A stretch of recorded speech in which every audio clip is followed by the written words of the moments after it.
сол аз сол авиатсияи граждании кишварамон рушд намуда истодааст. ба имзо расидани қарори ҳукумати ҷумҳурии тоҷикистон дар бораи тартиби истифодаи таҷҳизоти техникии дарвозаҳои электронӣ дар фурудгоҳи байналмилалии ҷумҳурии тоҷикистон ки аз 1 декабри соли 2024 мавриди амал қарор гирифт, исботи ин гуфтаҳост.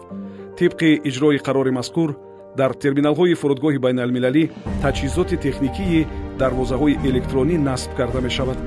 шаҳрвандони ҷумҳурии тоҷикистон, шаҳрвандони хориҷӣ ва шахсони бешаҳрванд ҳуқуқ доранд тавассути ин таҷҳизот аз назорати сарҳадӣ гузаранд ва истифода аз таҷҳизоти техникии дарвозаҳои электронӣ ба таври зерин сурат мегирад.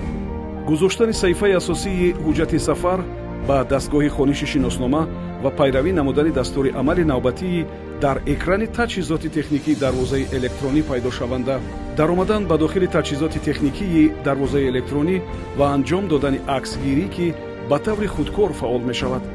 баъди анҷоми расмиёт баромадан аз таҷҳизоти техникии дарвозаҳои электронӣ, ҳангоми истифода бурдани таҷҳизоти техникии дарвозаҳои электронӣ, мусофирон бояд ба аломатҳое ки дар атроф, дохил ва экрани таҷҳизоти техникии мазкур нишон дода шудааст пайравӣ кунанд.